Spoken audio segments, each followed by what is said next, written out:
Right, ladies and gentlemen, could we have a return to a semblance of order? Thank you.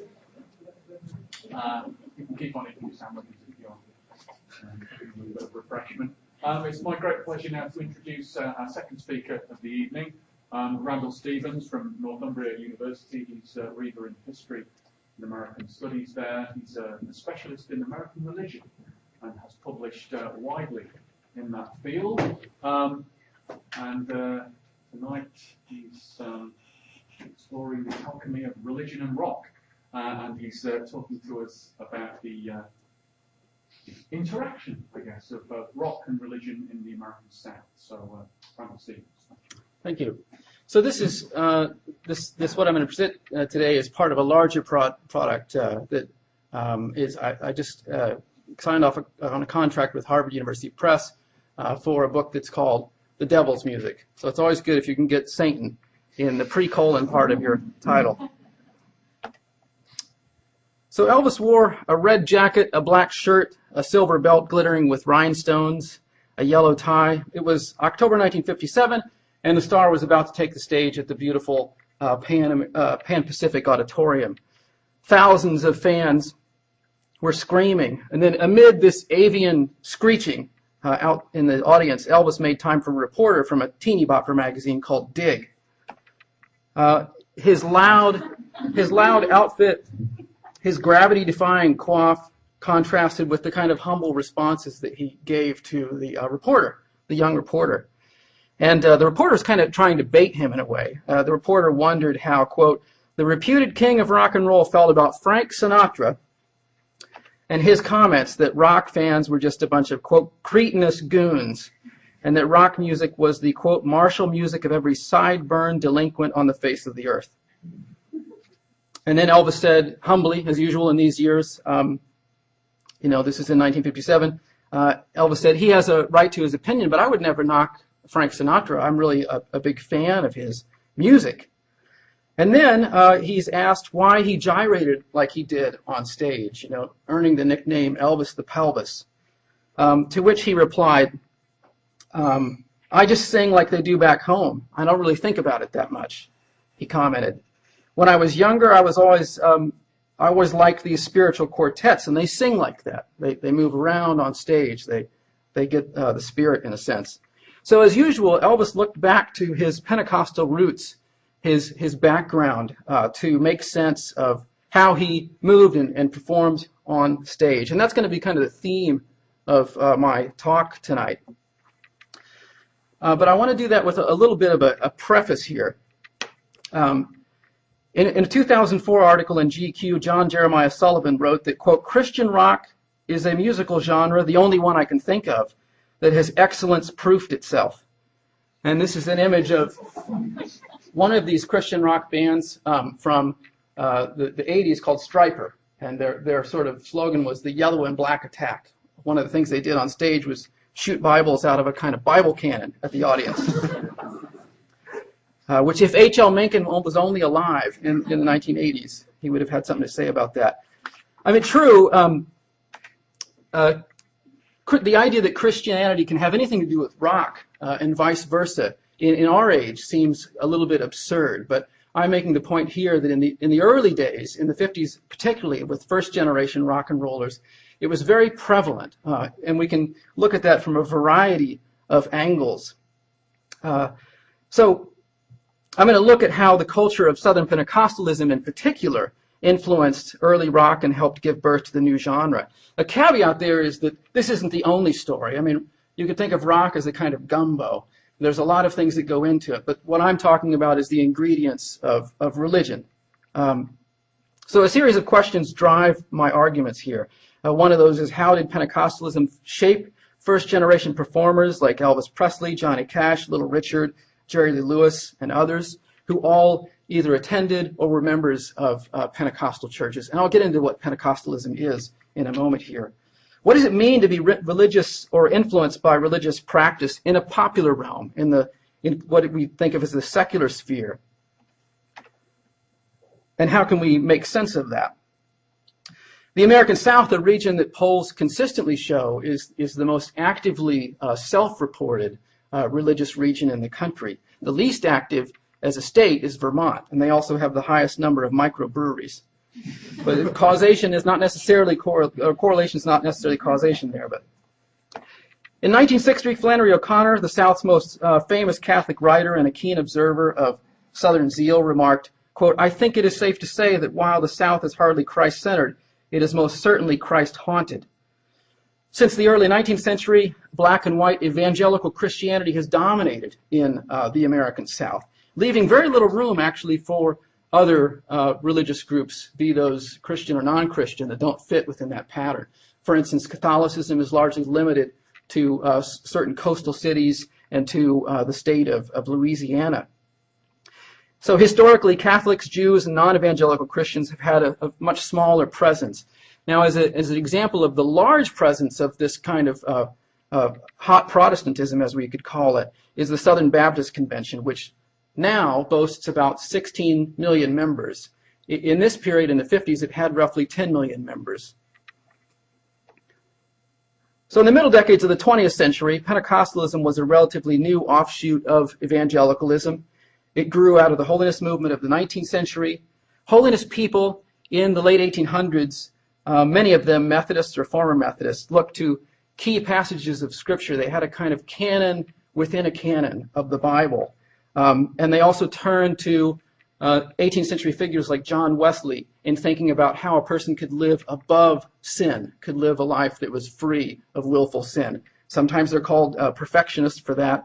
It's a little bit kind of an inaccurate or slippery definition. So they tended to stress heart purity and a strict obedience to God. Preachers often targeted lax mainliners. That was one of their favorite sort of routines to do in their preaching. And they also targeted playing cards, theater attendance, even dancing.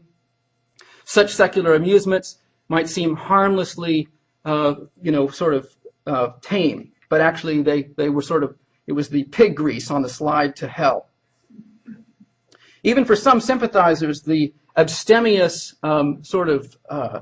extreme holiness people looked like they were just a little bit too overzealous. So a famous Georgia preacher, Sam Jones, from this era said, quote, "There are a lot of these holiness folks who must have been preserved in vinegar. They are so sour." That's typical of his kind of witticisms. So Pentecostalism first really took root from the holiness movement in the American West and the American South in the first years of the 20th century. In one place, a protracted revival in the Los Angeles area on Azusa Street in 1906, which was sort of overseen by an African-American holiness preacher named William Seymour, who's at the center of that. And at these revivals, men and women, young and old, black and white, sang, shouted in unknown tongues, even played instruments supposedly that they'd never played before, getting some kind of gift of the Spirit to be able to do that. Unfortunately, we have no recordings of that at the time. And the color line was said to have been absent or washed away in the blood of Jesus. It was a strange moment in a way. It's kind of a liminal space here in the early 20th century where these very hot Protestants are involved in this kind of religious experimentation. They were all looking back to the book of Acts in the New Testament and sort of living these mimetic lives where they were sort of modeling themselves after those figures, those saints in the New Testament. Interracial services, though, and prominent women preachers eventually went the way of the horse and buggy, so that by the 1920s and 1930s, in the South especially, there are largely just white congregations and white denominations and black ones, and there are fewer and fewer women ministers. Black storefront churches and run-down glory barns did not tend to attract members of the Rotary Club or the Chamber of Commerce, and some Pentecostals held to their uniqueness, their unusual status with a kind of joy. Joy being sort of the key word tonight in a way. This was their joy. Their weirdness, in a sense, that they clung to. But that animosity also went both ways, so that people in mainline churches who were not Pentecostals called these people holy rollers, tonguers, Bible thumpers. The folklore and English scholar Elaine J. Lawless notes that, quote, Pentecostals are creating distinctive modes for members to follow that will differentiate them from others, and they are aware that many outsiders consider their behavior extreme or even weird. By the 1950s, Pentecostals and holiness churches had grown so tremendously that followers were loosely losing this kind of freakishness, sort of a pilgrimage to respectability, in a sense, in these years. In June 1958, Life magazine did a full feature on these holiness groups, Pentecostals, Adventists, that Life editors called a third force in Christendom, something beyond just traditional Catholicism or Protestantism. These millennialist groups that looked to the end of the world and had a kind of zealous and spirited sort of worship form. One of the observers in Life magazine cautioned that not all third force Christians were rowdy, barnstorming Bible thumpers or chandelier swingers, but still, quote, the swingy hymns and the passionate preaching stir up the congregation's emotions, and worshipers respond with clapping, loud shouted amens, etc. And it was a great photo essay because it includes some of the pictures of people enraptured, on the floor, sort of in the throes of Holy Ghost baptism. One way to take a look at this is through American literature, through fiction. So the critically acclaimed African-American novelist James Baldwin well expressed this exuberance, this excitement, emotion, and ecstasy in his semi-autobiographical Go Tell It on the Mountain from 1952. It's set in 1930s Harlem, and the young protagonist of the novel, John is his name, lives in a world that's suffused with religion, with this holiness religion. In this case, it's the fire-baptized holiness church. And John describes in the book the character. They sang with all the strength that was in them and clapped their hands for joy. There had never been a time when John had not sat watching the saints rejoice with terror in his heart and wonder. While John watched, the power struck someone, a man or a woman. They cried out a long wordless crying, and arms outstretched like wings they began to shout. Now, the character John in the novel kind of views this as terrifying in a sense. Much of the initial energy of Pentecostalism burst forth in the American South. So my first book, called The Fire Spreads, is about the origins of Southern Pentecostalism.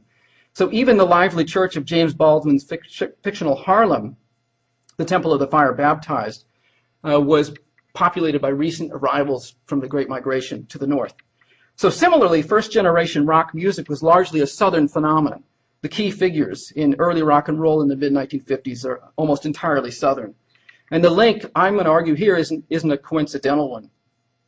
But hot music in the service of the Lord, believers assured themselves, was very unlike this new riotous rock music. And so Southern Pentecostals joined this angry chorus of other evangelicals in the South in the years after rock first hit big in condemning it as something that had been spawned from the flames of hell. This is a famous Baptist pastor who had his 15 seconds of fame in 1956 for going on a crusade against Elvis when Elvis was performing in Jacksonville, Florida. This was a Baptist minister. And believers saw much to get riled about in 1958, especially with headlines announcing juvenile delinquency, race mixing in some cases, the kind of violence that would erupt at rock and roll shows. So deep in America's Bible Belt, rock music lit a firestorm of controversy. The rebellious, loud anthems of black and white teenagers threatened the good order of the white Christian South. So as rock music hit very big in 1955 and 56, Southern ministers and lay people lined up, happy to condemn the new genre. Church leaders had long guarded their Zion from encroaching threats, whether that be in the form of religious rebels, political radicals, union organizers, or now rock and rollers. A few ministers thought that the music distasteful but not really all that important, maybe something that's a fad, or like the hula hoop, or wearing a coonskin cap after a child saw the Davy Crockett program. But there were some who thought it represented something more than that. And one of those was an author in this Southern Baptist family publication. Her name is Jessie Funston Clubb, and I'm just going to use her as an example of some of the things I've seen repeated in some of the research I've done. So she writes this piece in Home Life in 1957, and she says that rock was like the, quote, savage music that missionaries overseas heard booming from distant jungles of the Southern Hemisphere. Like that, rock was some kind of twisted longing for God, a sort of inverted longing for God in a sense. So if that wasn't clear enough, Clubb insisted that, quote, on Main Street and in African jungles, the beat of this wild rhythm is the same. This theme would fuel the White Citizens Council's denunciation of rock music as well. But Clubb and other Southern evangelicals gave the racial element a spiritual twist, that sort of longing for something more. Now, there's another thing here, just I want to say briefly. Lurking behind a lot of this turmoil is also a fear of the rock and roll and its sexually explicit nature, the feline masculinity of stars like Elvis that they exuded. So even terms like rock and roll and, of course, jazz before it were euphemisms for sex. Fans, many of them teenage girls, the same in the case with the Beatles years later, are exposed to these vile profanities, in the words of critics. The Dallas Morning News, reporting on one of Elvis's shows, said that his gyrating pelvic motions are best described as a cross between an Apache war dance and a burlesque queen's old-fashioned bumps and grind, which I didn't know that bump and grind was actually in usage then. I thought that was more recent coinage. So when Elvis hit big in 1956, Pentecostals all over the South were eager to distance themselves from him, even though he claimed to be a member of the Assemblies of God Church, a Pentecostal denomination which he had attended. We'll get into that a little bit later. And one of these individuals, the evangelist David Wilkerson, who wrote a famous book that then became a movie called The Cross and the Switchblade, which featured the daring, rebellious Pat Boone. He thought that the links here between rock and roll and Pentecostalism were too direct to not be commented on. So Wilkerson saw this connection between rock and roll and sanctified music. In 1959, in this piece, he railed against rock as a kind of godless cult. And I quote him here: "Satan has used rock and roll to imitate the work of God at Pentecost. Quote, in these last days, Satan has come down to baptize with an unholy ghost and with unholy fire." And having himself witnessed rock and roll shows, he said that there's even the speaking of sort of satanic tongues in these concerts, things that can't be understood by people who are on the sort of the other side of the aisle, the other side of the pew, I guess maybe. The leap from unbridled sanctified rock music to rock was not really a great one, and this is a key part of my argument. The rock music writer Nick Tachi's even ventures with an element of hyperbole that, quote, if you took the words away, there were more than a few Pentecostal hymns that would not sound foreign coming out of a nickel machine in the wildest juke joint. Unlike their cultured despisers, Pentecostals were not burdened with the trappings of tradition, orthodoxy, a sort of way of how you had to worship and behave in church.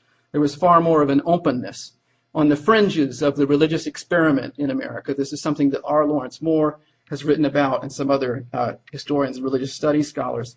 So the saints had long used the latest technology, up-tempo hymns to get across their message. One of the most famous early radio preachers is Sister Amy Semple McPherson, whose Angelus Temple in Los Angeles put on these extravagant performances, drawing in even Hollywood stars like Charlie Chaplin, who frequented her church.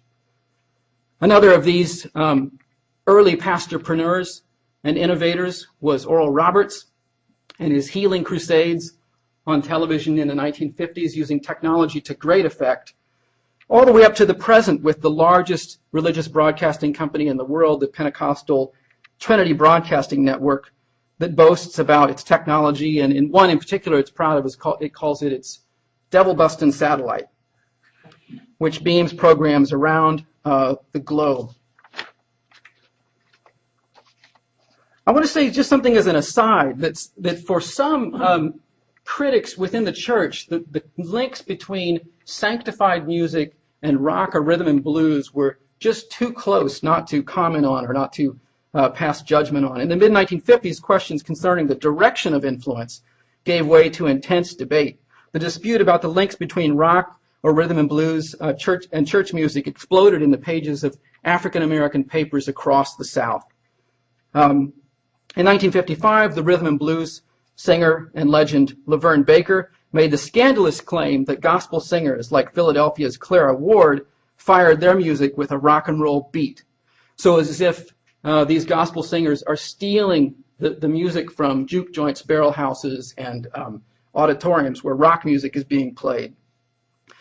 And then Ward responded, "We've been singing gospel music long before the public ever heard of rock and roll."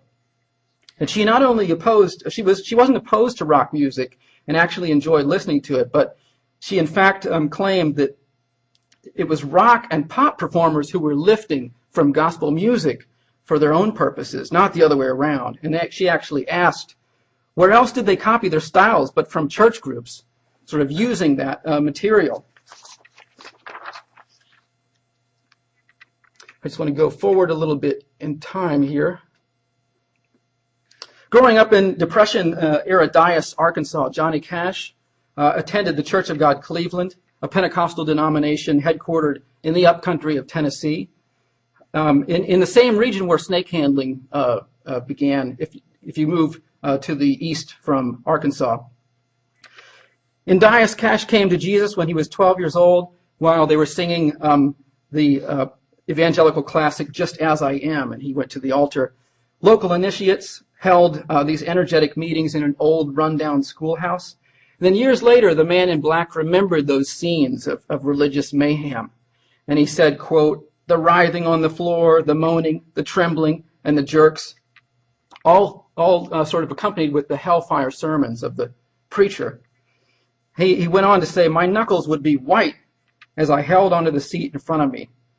Worshippers were hollering in unknown tongues, which freaked the living daylights out of the young Johnny Cash. But he was really attached to or attracted to the music that he heard, the kind of free and open style of music, the flat-picking guitars. In some of these churches, they were even incorporating drums in the 1950s, which is unheard of in other denominations. Southern-born rocker Little Richard and B.B. King, who attended black Pentecostal churches, remembered similar kind of services to the ones that Johnny Cash did. Richard has a really sort of a very early career, a very charged career. He's the son of a part-time moonshiner. He cultivates a loud, vibrant stage persona. And he said of this, his experience growing up, quote, "Of all the churches in Macon, Georgia, I used to like going to the Pentecostal church because of the music." And then why not? I mean, his favorite performer in these years was Sister Rosetta Tharpe, who's attached to the Church of God in Christ, one of the probably sort of the founding mother of rock and roll music. Little Richard would even, with his buddies in these Pentecostal churches, they would run around and try to imitate how the older people in the church were acting, falling down on the floor, pretending to speak in tongues, to get involved, even though they knew they had no idea what they were saying or really doing. Roughly the same age as Little Richard, Jerry Lee Lewis, born into a dirt-poor family in Faraday, Louisiana, attended a Church of God congregation, and then went on to go to an Assemblies of God church with his family. From his earliest years, he absorbed what Pentecostals did best with music and with this kind of free-form, more open style.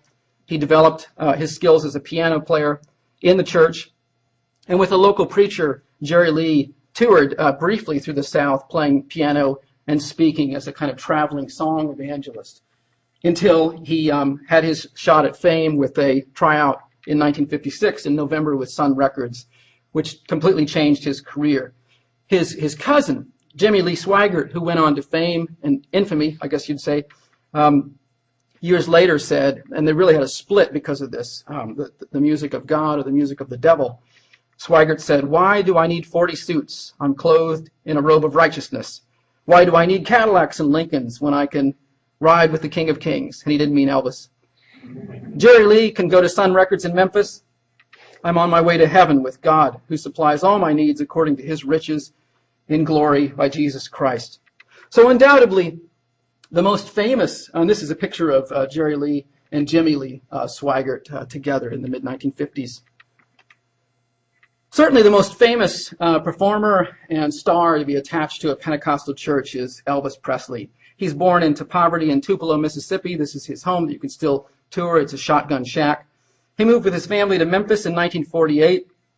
His mother, a committed believer, searched for a local church, and the growing Memphis First Assembly of God was attractive to them. It had originally met in a tent, then it moved to a storefront location, and then it moved on up to a proper church. The First Assembly sent a bus around the neighborhood. The Presleys got on it, they boarded it, and they became regulars of Pastor James Hamill's congregation. The teenage Elvis was quiet, he was shy, he was awkward. Pastor Hamill remembered him as being kind of an unrefined country boy, though who was very polite and very well-mannered. He didn't smoke cigarettes. He didn't apparently swear, at least not in front of Pastor Hamill. And Elvis here was exposed to the best in white gospel music in the South at the time. The Blackwood Brothers and the Stamps Quartet both attended the church and sang there regularly. Elvis and Hamill mentioned this later in interviews, that Elvis was getting kind of the cream of the crop in gospel music. And Elvis was interviewed about this in 1956, about his experience in this church. And it was an AP reporter, and then it was carried in all sorts of newspapers. And Elvis said, "We used to go to these religious singings all the time. There were these singers, perfectly fine singers, but nobody responded to them. Then there were these other singers. The leader was a preacher, and they cut up all over the place, jumping on the piano, moving every which way. The audience liked them." And he says, "I guess I learned from them singers, not the other ones, not the boring ones." So energetic Pentecostalism gave young Elvis new ideas about how to behave on stage, how to sing, how to perform. The same was happening with James Brown. And James Brown has been, before he died, he was a little bit more vocal about the influence of church on his life, a little bit more direct. In his autobiography, The Godfather of Soul reflected on how important the bravura and sort of panache of one famous Pentecostal preacher was for him. And that was Daddy Grace, who was considered by many to be kind of a cult leader. And he was raked over the coals in the press at the time. Grace, recalled Brown, would get to preaching, and the people would get in a ring, and they would go around and around right behind each other, just shouting. Sometimes they'd fall out right there in the sawdust, shaking and jerking, having convulsions. One of the things that Daddy Grace did is that he liked to wear a cape on stage. And then at a very particular moment when the Spirit was right there, he would have the deacons come up and take the cape off of him. And so there were sort of performance moves that James Brown actually learned from him. And it wasn't just the music, even though the music was such a strong part of this church community. I want to move on to, that's a picture there of Bishop Charles M. Grace, Sweet Daddy Grace, stepping out of his beautiful car with his beautiful clothes on. So the heightened emotion and the so-called fire from heaven had a powerful impact on early rock and rollers. So not surprisingly, many of them felt scorched by guilt. And I think this is a good sort of, it helps prove in a way the meaning of religion in their lives. Raised on turn or burned theology, they harbored grave doubts about the music they played, its appropriateness, and the lives that they led. No better example of this than Jerry Lee Lewis, who famously married his 13-year-old cousin. And then when he was on a tour in Britain at the time, he was shocked that the British press had a problem with this. Didn't make any sense to him. Cousins marry each other all the time in Louisiana. So the killer's Baroque hedonism, his drugs, his alcohol, and the accompanying violent behavior only added to his gargantuan sense of remorse. And we have a sort of fly-on-the-wall moment while the tapes were rolling as they were recording Great Balls of Fire in 1957. Jerry Lee goes into sort of a preaching session. I want to play you a little bit of that. And some of the text might be, oh no, it's not obscured there. But these are the sort of the key points of it.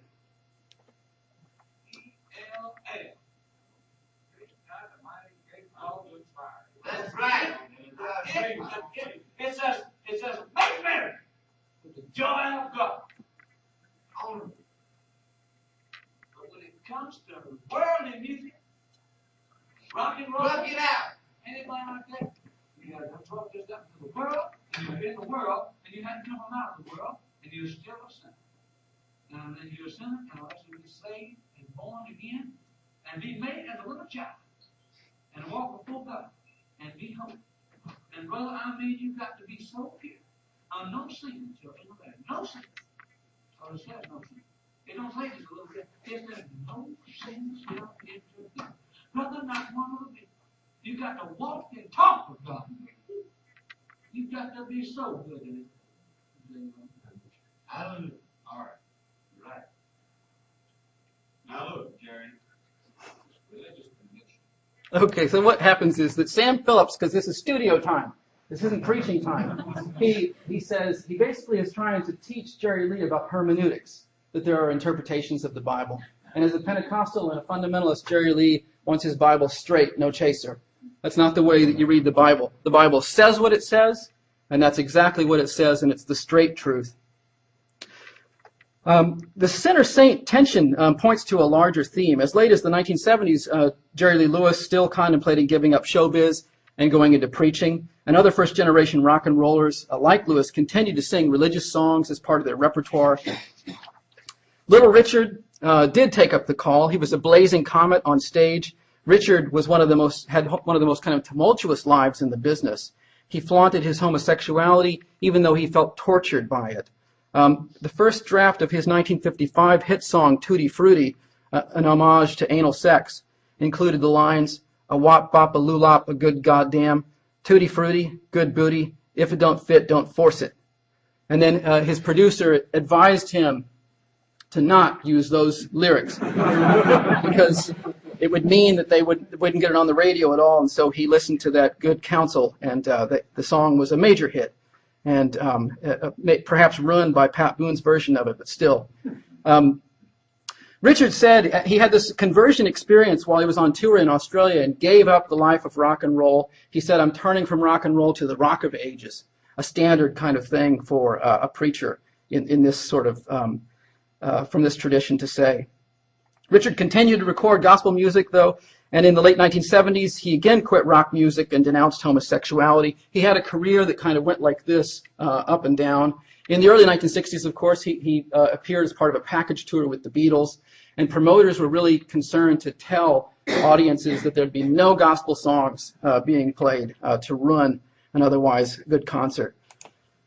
Obviously, many people know about Johnny Cash's own kind of demons and the sort of experience that he had in having a second conversion experience.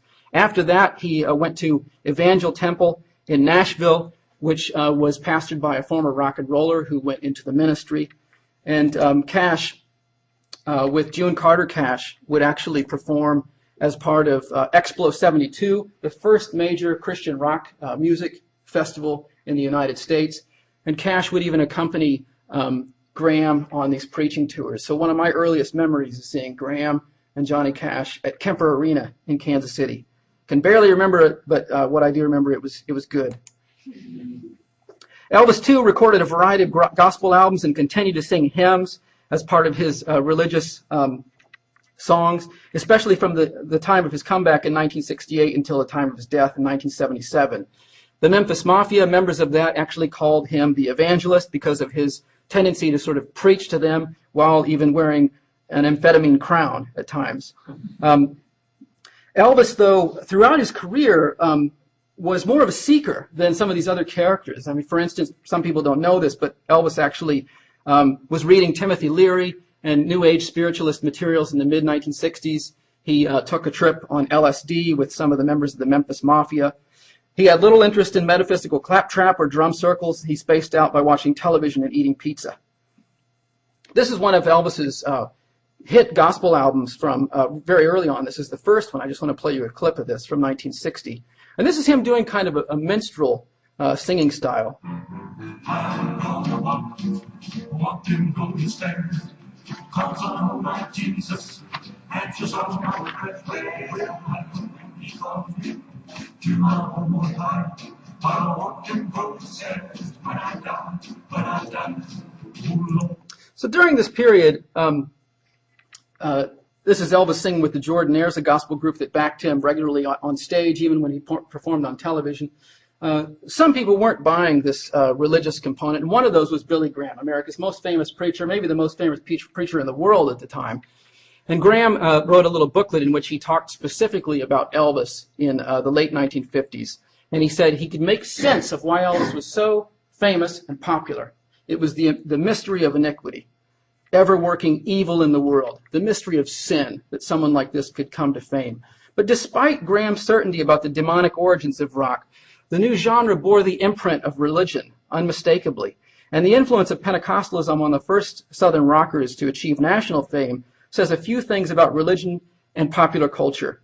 Music and art legend Tav Falco recently observed that gospel and rock and roll were cut from the same cloth, even though one is considered the devil's music and the other is sanctified music. It was played by some of the same people and appealed to the same audience.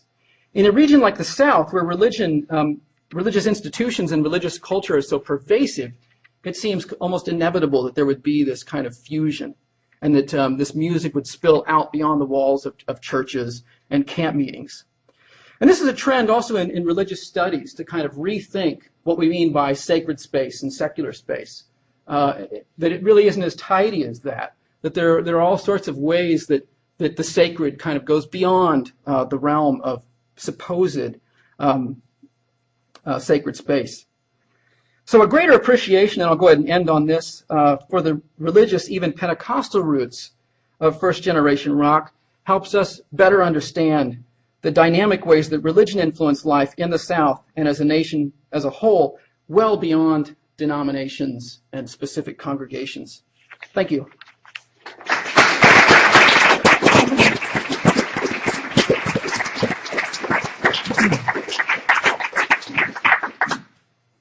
Thank you, Randall. That's fascinating. So we've had 2 doses of joy. I think maybe what we should do in the few minutes we've got left is perhaps opening up to questions from the floor to both Randall and Simon. So does anybody... I wanted to try to link it right quick, and that is, Simon, do you know how the Beatles did in the South as far as sales went? Did they ever play in Atlanta or Birmingham or New Orleans? And the second thing, could they be seen as a deliverance from black music and the perils and the turmoil that it represented and created itself? And they kind of make rock and roll safe for the white nation as a kind of... Well, we were talking about this a little bit earlier. We were talking about 66 and that bigger than Jesus controversy and how it played out significantly in the South. They kicked off their summer tour of 66 in the South, and certainly they ran into some ferocious opposition in Memphis. The Memphis City Fathers basically issued a proclamation: "We don't want you here." They still played. The Klan organised a demonstration outside of the convention centre.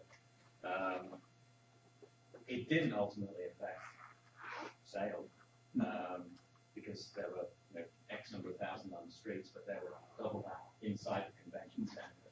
But there were, we were talking about this, there were very public record burning incidents. There were famous incidents where the Beatles' memorabilia of records were kind of shoved through a tree shredding machine.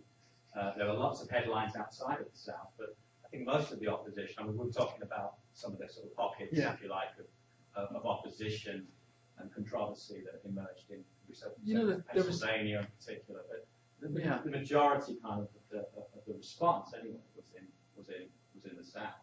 There was one thing that there was if I'm remembering right, there was a representative of the White Citizens Council during the 66 controversy who said, "I can't tell whether the Beatles are white or black when I hear them on the radio," which is really upsetting to him. I mean, when you think about Paul McCartney's vocal style on some songs where he's basically doing Little Richard when he does that high kind of woo sound. Yeah, I mean, Kansas City was a big cover of theirs, and obviously that was an attempt basically to, as you say, mirror Little Richard. It was toured with them. Yeah, I mean, in some ways, I think they read as black to some Southerners. But what Richard was saying about that kind of anxiety and torturing nature of the consciousness behind the music just doesn't seem there in British music at all. Yeah, I mean, the question I was going to ask was about rock and roll in Britain, really. It might be unfair, but the reason why it might have failed to convince is because that that Pentecostal thing is not in the DNA for rock and roll performers who were put up in the UK. And, but it's a strange thing. Like the Paul McCartney comes from Little Richard, and Little Richard says he gets it from Marianne Williams, the gospel singer. So it's like a strange progression from. I mean, I might be overselling the religion thing here in a way. Attack me if I am, but it seems like it's coming through, but it's losing that. It's losing maybe what it had meant. The Beatles' biggest selling American single is Hey Jude, and that's a gospel song, effectively. That's how it perhaps finds its way into their music anyway. Bearing witness and hope and redemption, better. Its structure. It's redolent of a gospel song. Yep. Richard was never tortured in the way that he's should have been. Little Richard. Yeah, should have literally been tortured. But anyway, sorry for introducing that. Yes, over there. I was just thinking, in America, was there a schism between the black and the white churches in terms of, say, Elvis acknowledged the influence of people like Mahalia Jackson and the black artists, the black churches. It wasn't just a matter of the devil's music, but the separation between white Pentecostal and black Pentecostal, black and white churches. Do you think there was? Yeah, I mean, according to Peter Guralnick in his first biography of Elvis, Elvis was sneaking out of his white church to go across the tracks in town to go to Reverend Brewster's church to hear African American gospel music. It's distinctively different.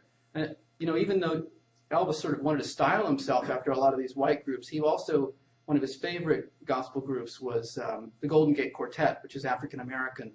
So it's like it makes sense that his style is pulling from all these different things, because like the Beatles, Elvis was a super fan.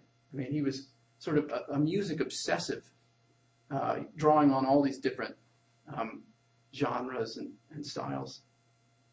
I don't know if that answers. Well, I'm also thinking also with the Beatles, I think they took a lot from the black girl groups. They did a lot of covers, I think, as well. So that's another strand, which I think tends to be forgotten. Absolutely, yeah. I think there was one particular black musician, Brenda Holloway. I think she was a support act on one of their tours, and I think that again they took a lot from that. Absolutely, I mean, they're covering Mr. Postman, and they're covering that material. So. Stephen Stark says that the Beatles are a girl group who happen to be boys. I think he's like trying to overmake the case, but maybe there's some truth to that. Well, the blurring of gender distinctions was one of the most controversial things. Yeah, and I guess what Ginsberg is kind of identifying. The fact that they didn't just sound maybe black to some people, they actually looked like girls. And again, that kind of defiance. We don't care what we look like. We don't behave in this particular way. It's kind of say it was on. There's a great Randall version of Boys on that first album. It is, Which is bizarre. It is bizarre. Yeah. When as an aside, when my parents, they lived in the Ozarks, hillbilly country of Missouri, and when they saw the Beatles on Ed Sullivan, they didn't know. They thought that maybe they were transvestites. They didn't know that it was sort of like something very new, that these were people who were transitioning from one side of the gender spectrum to the other. Crazy. Hi, thank you very much for the two papers. I was wondering if again I could try and bring them together and maybe probe a bit more deeply this idea of what joy is, or what's specific about the experience of joy. In the first paper, what you were saying about the Beatles and their appeal was almost something that's more like some Freudian uncanny, right? It's something that's both familiar and new, or a new way of seeing the familiar. Yeah, safe and strange. Which is usually sort of conceived more in terms of a pleasure rather than joy. And I was wondering what the relationship perhaps is between joy and pleasure and happiness and all of these kind of related terms, and what's different about joy. Yeah, sorry, that's not. Answer that. Answer that one, yeah. Okay, all of that starts and loose with joy, obviously, in terms of, I think, yes, perhaps closer to pleasure. But you also use the word transcendent, and I was wondering whether this links to Randall's paper afterwards. The joy, there's a spiritual aspect to joy that isn't in pleasure or is different from pleasure. I think if you look at some of those images, I mean, it's interesting that we both had images on PowerPoint of people in the kind of throes of ecstasy in both a church situation, I think that's, and a Beatles concert.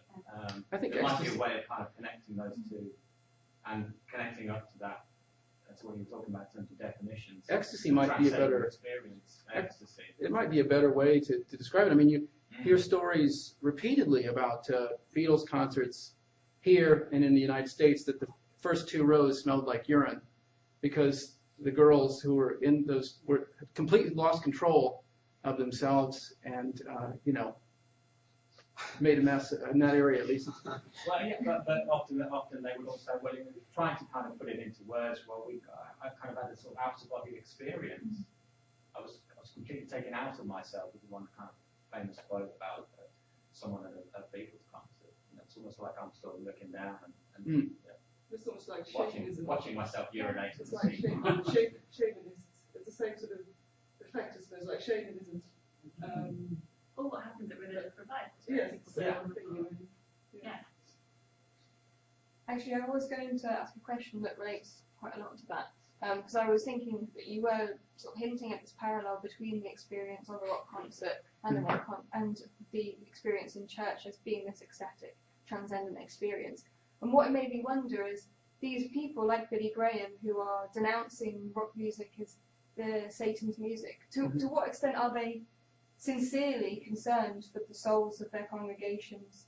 To what extent are they concerned that their congregations are going to lose the younger generation to an alternative ecstatic experience? That's a great point because it's part of, in the later stuff in my book, I'm going to make the case in using the Beatles that there's such a fear of the generation gap within the church and losing this generation of baby boomers. It's one of the things that leads to the invention of Christian rock. So by the early 1970s, Billy Graham has let his hair grow a little bit, slightly, not too much. His sideburns are longer, in keeping with the times. He produces a book called The Jesus Generation that has a completely psychedelic cover, minus the LSD.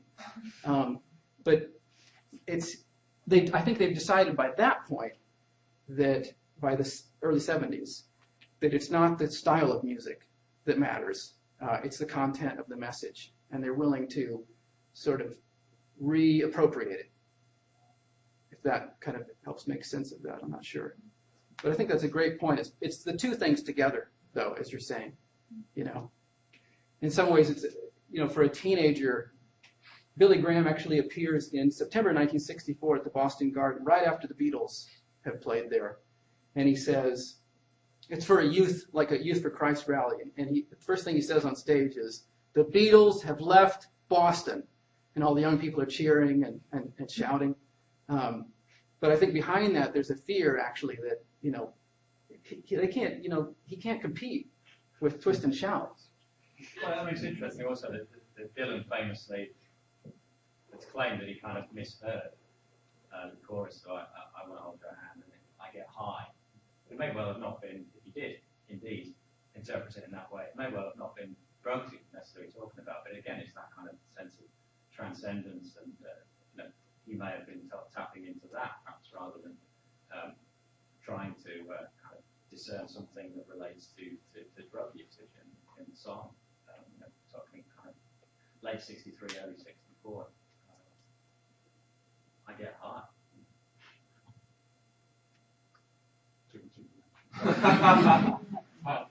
I think we've probably got time for a couple of quick ones. And just sort of in conversion of that last question, I'm just wondering whether you sort of had any ideas on what were the sort of intentions of the rock and roll musicians when they were sort of utilising the religious, sort of what you were just talking about. Were they intending to bring religion into the rock and roll, or were they trying to use what they'd seen as popular in the sort of religious setting and use it to sort of gain popularity? I definitely think it's the latter, and I think a good example of that is that Ray Charles' famous song, I Got a Woman, he admits in his autobiography of basically lifting a song by the black gospel group, the Southern Tones, that's called "It Must Be Jesus." And listen to both of these on YouTube. When you hear them together, they sound so much like each other. So it's the power of the song, I think, for Ray Charles. And then he described in the autobiography that all sorts of people sent him letters and said, "How could you do this? This is sacrilegious." And he wasn't really bothered by it. He said something like, "I didn't give a shit about that." And that's how he ended this passage. So he wasn't tortured like Jerry Lee Lewis was. Didn't Sam Cooke change his name though to hopefully get, when he started becoming a pop performer, soul singer, effectively. Yeah. He changed it to, it wasn't particularly well done, Dale Cook. And everybody, it was so distinctive, everybody knew it was him. And when he tried, was it Soul Stirrers he was with? Yeah. When he goes back to kind of perform with them, he's invited back, he's booed off stage because those fans don't, they just don't want Sam Cooke, big pop singer, sullying the Soul Stirrers act in the gospel. Well, also blues singer and country artists had dual identities, didn't they, to record religious music and secular music. Williams did, and Lyman Jefferson and Charlie Patton all had two different identities for their sacred and secular stuff. Graham, you wanted to ask a question. This probably have to be the one I saw. Some made a kind of a big deal about the kind of teenage response to the Beatles. I'm just wondering, do you see that as a difference in kind or simply a difference in degree from the response that Elvis had caused earlier, and then even Frank Sinatra before that? Yeah, it may be a sense of the sheer scale of it. That is, because you could clearly unearth images of Bobby Soxers in the throes of ecstasy, just if you can, images of those in Beatles. I think the influence of the Beatles is not to dismiss that on the young fans, the young female fans, female teens or young teen, but it was also kind of inspiring certain artists like David Crosby, for example, or Dylan himself, or Springsteen, people like that, who put on record. Those amount of people, artists, not just musicians, who said, I remember the appearance on it, or I remember that going to the movie, coming out of the movie changed and different and empowered, and kind of the idea of spark something, catalyze something. So that might well be added, value added in terms of the impact of the Beatles. I mean, I don't know enough about it, but it may well have been Sinatra fans who left a concert and their lives were changed. So to a certain extent, it might well be my first answer. Take my first answer. Well, take the one when I said I get high. But the idea of it may well be scale, perhaps. You did point out that in a way they were a gateway to countercultural ideas. Well, yeah, I mean, I think of a more kind of catalysing that, and not necessarily of themselves and their own material, but kind of inspiring others to push the envelope. Just as a kind of a follow-up question, which I hope to again, is the kind of ecstatic response to the Beatles. Can you relate that to the kind of ecstatic response that the Pentecostal preachers were kind of inspiring in their congregation? Is there a link there as well? I do see it some, and I mean, I have a draft of this chapter about the conservative Christian response to the Beatles in America. And there is real worry that, like in these teen magazines that are like a Baptist teen magazine, there's worry that the girls at these concerts lose so much of their, of their decency, and they become so vulgar that it's, that their faith is in jeopardy, according to some of these authors who write this kind of stuff. And then there's so much stuff about the religious component of the Beatles, like in the Boston Globe, on the front page in 1964, they featured this girl who wrote into the Globe to say, "Can you convince the owners of this hotel to cut up just a small sheet of the bed sheet, so that I can have that, as a kind of token or." sort of a religious sort of fetish or something. But there's a lot of that conservative Christians are aware of, and they don't like that at all. False gods, I guess. Yeah. Yeah, it's a four-headed god. Probably a good place to stop. But we didn't even get to talk about how the Beatles destroyed rock and roll, according to Elijah Wall. Yeah. I'll ask you about that later. So, can we just express our thanks to our speakers?